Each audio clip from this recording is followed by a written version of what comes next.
you guys. Welcome to Dog Hugs. Hello, Spider. How you doing today? So I hope you guys are having a great day. Well, Geraldine, as you may know, is off in Breckenridge, Colorado. And right now she is mountain biking. Good for her. She's been whitewater rafting. But I mean, it's funny. I mean, the videos that she sent me. Come here, buddy. Come on, buddy. Ah, boy, Spider. Good job.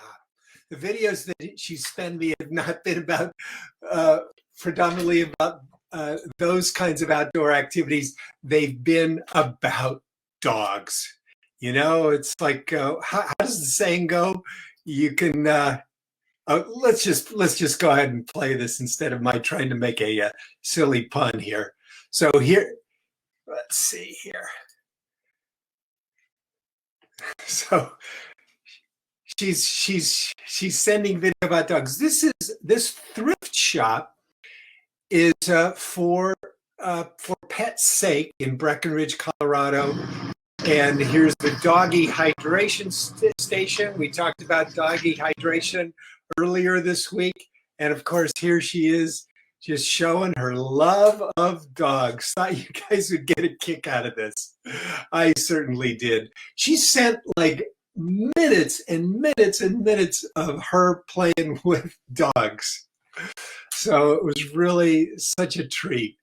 And you'll even notice people are masked up, which I really am happy to see.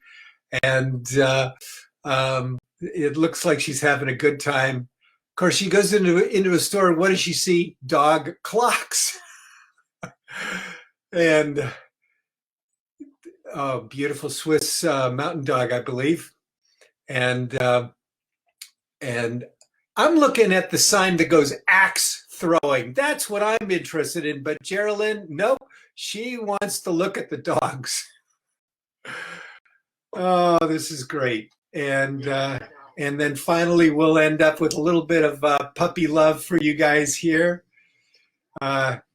These, of course, they sit right for Geraldine. Not a problem at all for her. That's Geraldine's hand there, right there. She's got two puppies sitting for her right away, of course. I thought you guys would get a kick out of that. So we'll see Geraldine back with us next week, and I'm sure she'll have some more to share about her travels to Breckenridge, Colorado. Well, we've got a fantastic guest with us today, because today we are going to talk about the link between pet nutrition and behavior.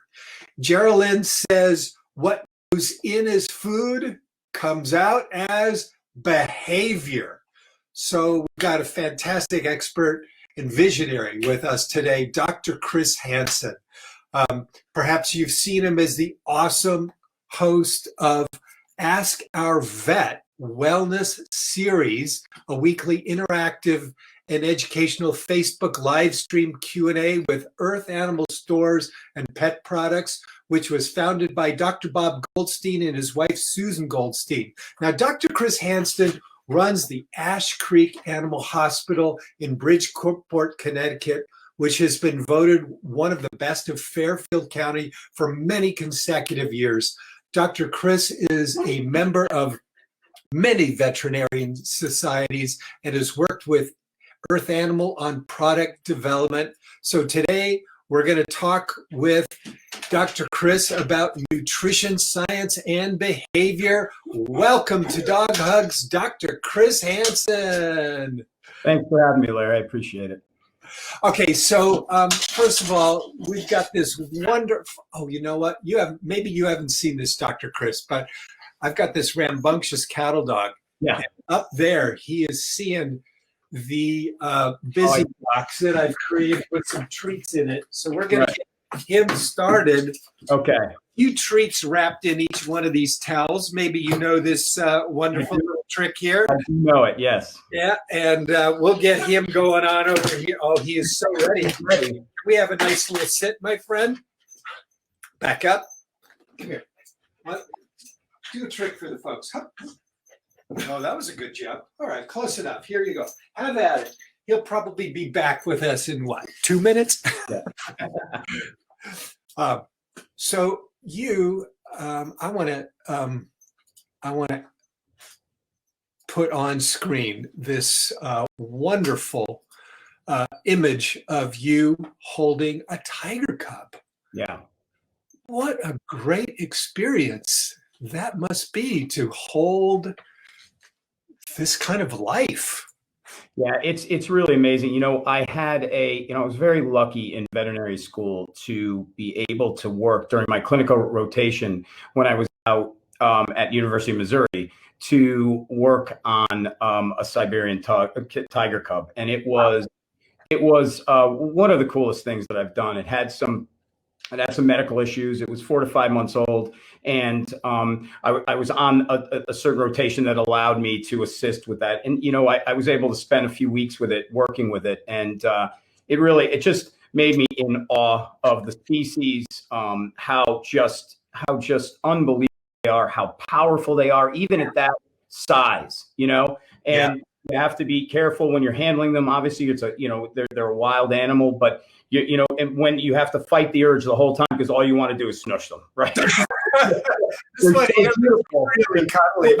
Would you have an idea how old this little one is? This little one was a little younger than that. I believe this one was about 10 weeks, something like that, 12 weeks. But the other one was a little bigger. And it's amazing when you look at them, too, the size of their paws compared to their bodies, right? You just know that it's going to grow to be massive, My one experience up close with a tiger was at the University of Tennessee Veterinary Center in Knoxville. It was the first time I'd ever toured a large animal veterinary center, and the scale of the OR and all the equipment was just massive, and of course it has to be. But what I remember was the size of this tiger's head as it lay intubated on the operating table. I mean, it was massive, and even with and their jaws and their teeth and their head, they're just the sheer size when you're up near them is just you can't imagine it until you see it. You really can't. Oh, what a treat! What a treat to talk with you about that. So let's talk about the link between nutrition and behavior. Geraldine's got that great quote, what goes in as food comes out as behavior. Right. Kids have behavior problems that we understand more and more can become connected to diet. I know I have behavior problems that are connected to diet. And as Geraldine says, we are chemistry in motion. Oh, absolutely. I think and Gerald and I were talking about this a little bit as well. And, when you do liken, I oftentimes when I'm talking to my own clients and talking about my own patients, I do a lot of times use children as examples, right? Because, obviously we're all animals. We all function very similarly, right? And so, and when they have behavior problems in children, one of the first things they look at is diet, okay? And it's limiting sugars and simple carbohydrates and things. And there's a reason behind that. There's a reason behind, why, say sugars create hyperactivity oftentimes. And, and we're really finding more and more and more out about how our gut health and our companion animal gut health is critical to your brain chemistry. It's critical. So what does gut health mean? What's our gut?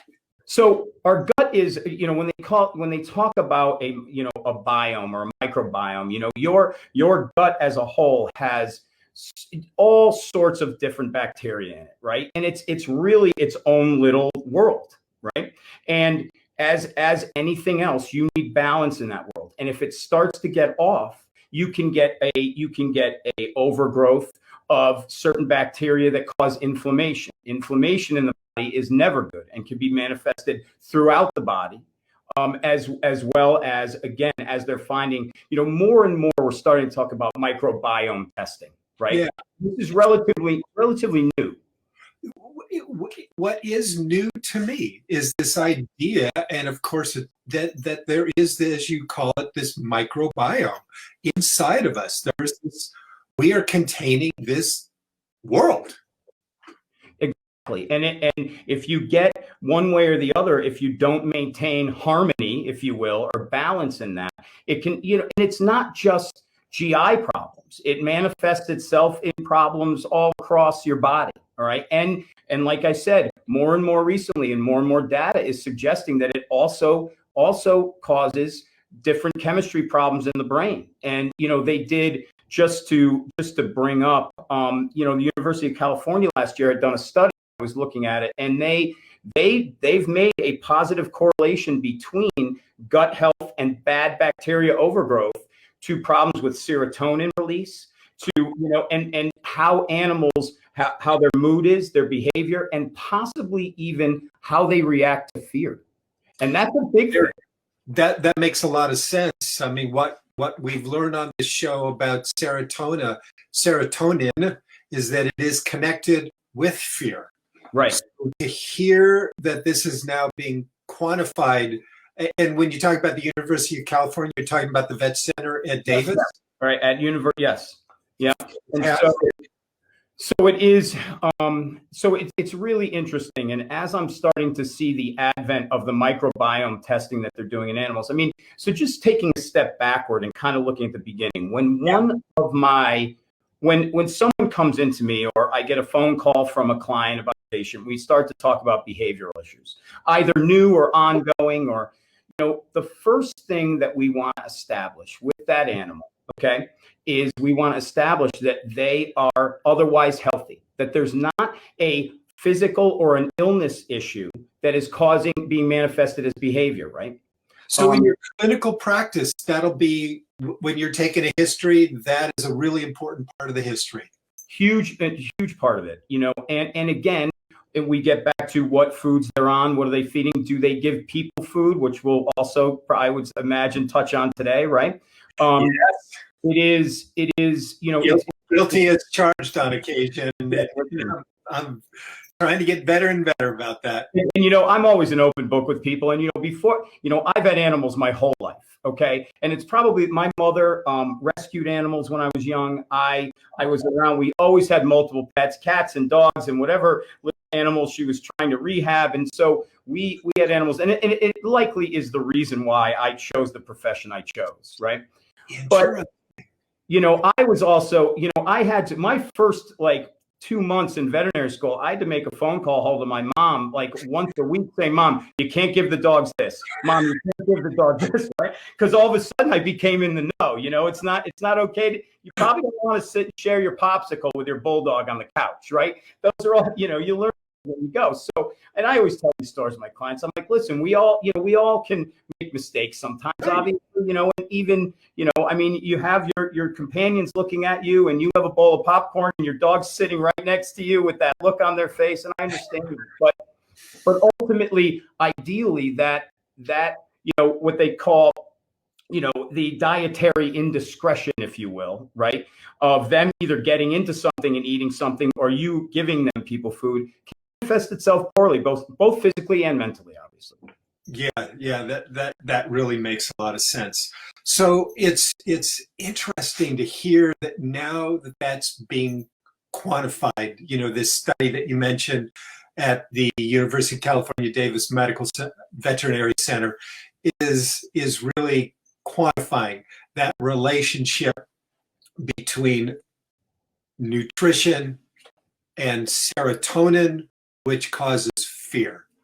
Yeah, it is. And I think there's going to be more and more done with this, and it's not only, people food. We worry about, artificial preservatives. There's a lot more and more being studied on those, and how that can, cause a variety of issues.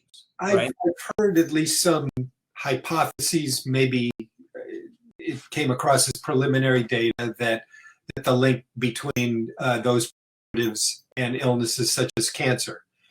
is. Right. It's preliminary at this stage, but there, as we get on in time, we're eating less and, as a society, more and more preserved foods, more and more, less local, less organic, and I think we're seeing a tide switch now, which I love to see, where more and more people are seeking out that for a number of reasons, right? Shopping local is great. Supporting your local farmers is great, for ourselves. And I think seeking out foods for your animals that are as pure as possible and have the least amount of things in it as possible is a good thing. You bring up a good point that always interests me. I love looking at tipping points in society. Right.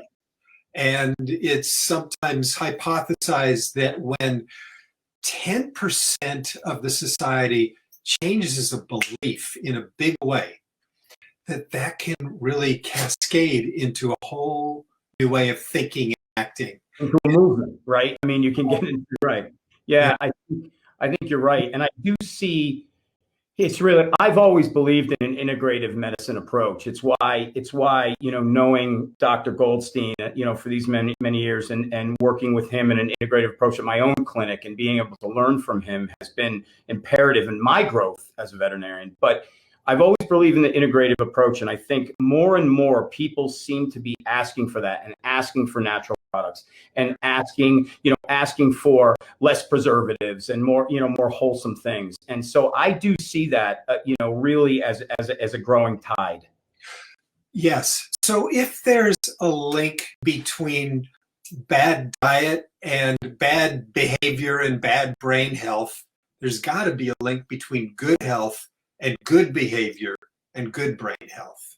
Well, it just stands to follow, right? And when you talk about, I mean, you hear the buzzwords now, eating clean, right? People are eating clean, and there is no doubt in myself and my family and people I know, the cleaner you eat, the better you feel. I mean, it's just flat out, your mood is better. Yeah, it is, and we can all tell. Sometimes the things, where you eat something, and how many times can you say, "Oh boy, I don't feel great. I should, maybe that wasn't the right choice," right? And it happens, it happens a lot, and so that stands to follow. If you're eating things like that regularly, you just, for our animals and ourselves, you're just not going to be at your best. My own personal turning point was some years I was actually doing research in a library. You remember those? Yeah, I was talking to my kids about that the other day. And I love getting lost in research. And on this particular day, I got lost.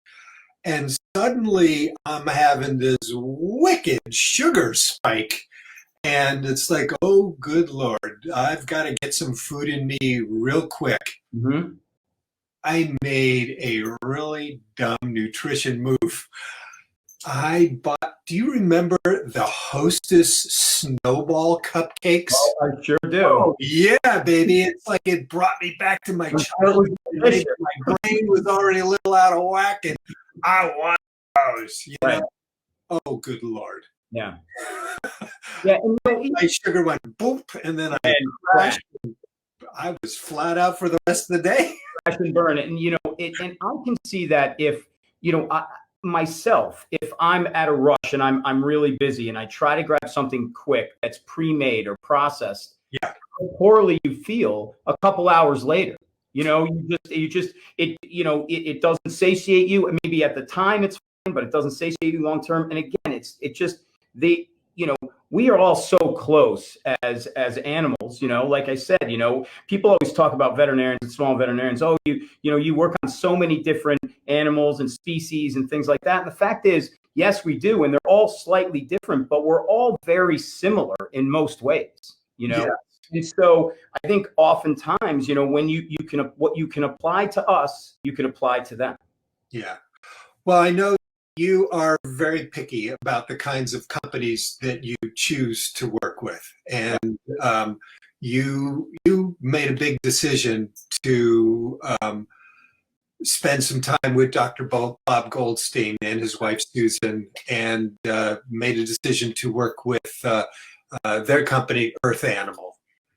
Yeah, it's just knowing him for these years and watching how passionate, there's a lot of people around and talk talk big and talk about, but boy, when you see how they practice what they preach, and that they're just two unbelievable souls. And so it was easy for me, when we discussed me coming on to work with them and work on some projects with them, I jumped at the opportunity to be able to be around him, both of them, but work on products with Dr. Bob and just look at his process and look at how much they care about the planet and all the animals on it. It's really, it's unbelievable to me. This sounds like a dream job for you. You know what? It honestly is. Earth animal, your veterinary practice, you got your podcast. Life is good. Life is great. I'm busy. I am busy. We forego, some hours off, but I think, but it's really like a passion project, and it's flexing different muscles, and to me, it just, it works. It works. And I'm learning all the time. So what's an example of something that Dr. Bob has taught you? Well, really, when you come down and we start to talk about foods, right? And as I was telling you a little before, Earth Animal's about to launch their first food. Okay. And I think the biggest thing he's taught me is they've developed this food for 5 years. 5 years.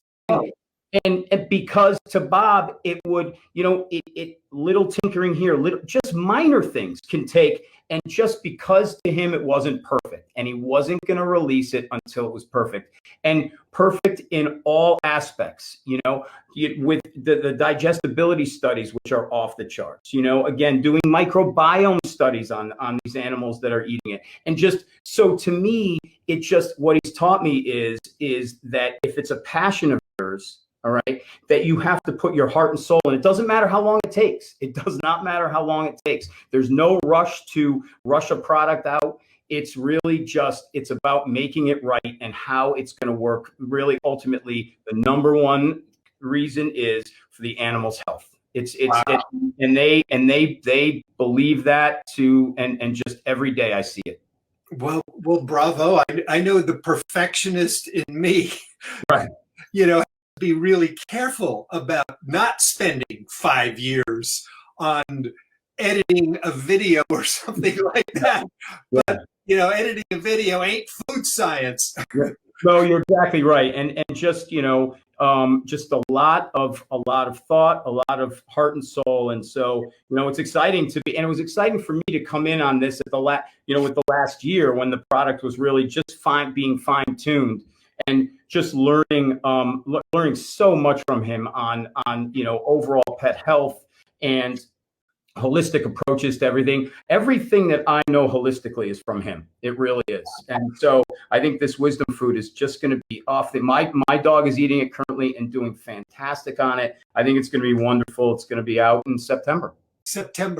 And available through independent pet stores. Yeah, Earth Animal, works with independents. Okay, so they're going to come out. They're going to do it'll be an East Coast release initially. So I'm in Los Angeles. It's going to be there. Trust me, it'll be. We got it. It'll be national, but they're going to do rollouts. They want to make sure when people have it that they have enough for everybody, right? You've got to scale it up. You do. Easy. Yeah, exactly. And so, but it's, it's really exciting that we're on the advent of it finally. And I know they're excited because, again, I've only been chomping at the bit for this to come out for a year. They've been doing it for 5 years. My goodness. Yeah. Well, so now it occurs to me, if they've been working on it 5 years, not only did they have a pre-formulation in mind 5 years ago, but as they learned more and more. 100%. And as you look at research, as you look at studies, as you look at animals, as you do, as you do these studies and you do bioavailability and things, you're able to tweak this. And so, the science now, you know how science works. The science now and our understanding of things in 5 years is vastly different. So it's wonderful to be able, if you can, to be able to take that time and get it, as Bob says, right on, spot on. I really, really admire that. Yeah. It's amazing. What else do we want to say about pet nutrition today for the folks? Well, I think, just kind of wrapping it in a bow, so to speak, Yeah. what the important thing about nutrition and behavior is, and with your pets and training and everything else, is I think you want to take a multifaceted approach, right? So you want to make sure you want to do, and again, Gerald and I had talked about this prior. You want to make sure that there's nothing else going on with that pet that needs to be addressed while they're training, because that's going to impair the ability to train, right? And so blood, doing blood on the animal and thyroids and feces and everything else is important to make sure their overall health is good. And nutrition plays a big role in that, because if you have good, you have good gut flora and a good balance, that at the same time, they're going to be, the training should go better and easier because they're in a better neurologic state to do it. Yeah. I got a surprise for you. Yeah. Geraldine. Oh, hey. Dr. Chris, thank you for sharing your expert advice. So she's probably getting off of her mountain bike right now just to say hi. And she says hi to everyone, missing you all. See you next week. Oh, we miss you too, Geraldine, and thanks for checking in. She's probably in the middle of the woods with her phone right down the mountain. Hi, Geraldine. Yeah, before the show today, she said break a leg. And I said, none of y'all break nothing. Yeah, right. Mountain biking, that's not we don't want to talk about that, is right. And Karen Pastora says the guest's mother is a very kind person. Very good. Really. Shout out to my mom. That's great. Yeah. Oh, and Karen Pastora also has a shout out. Yes, if just 10% start to believe in something or want some kind of good change, or good or bad, it can catch on. We want the good stuff to catch on. That's great. That's great. Oh, and hello to our good friend Bailey Blackstone. Hello, Bailey. Hi, Bailey.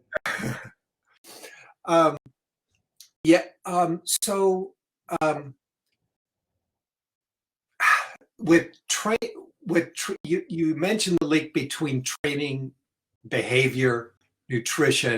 I mean, it does sound like it goes to follow.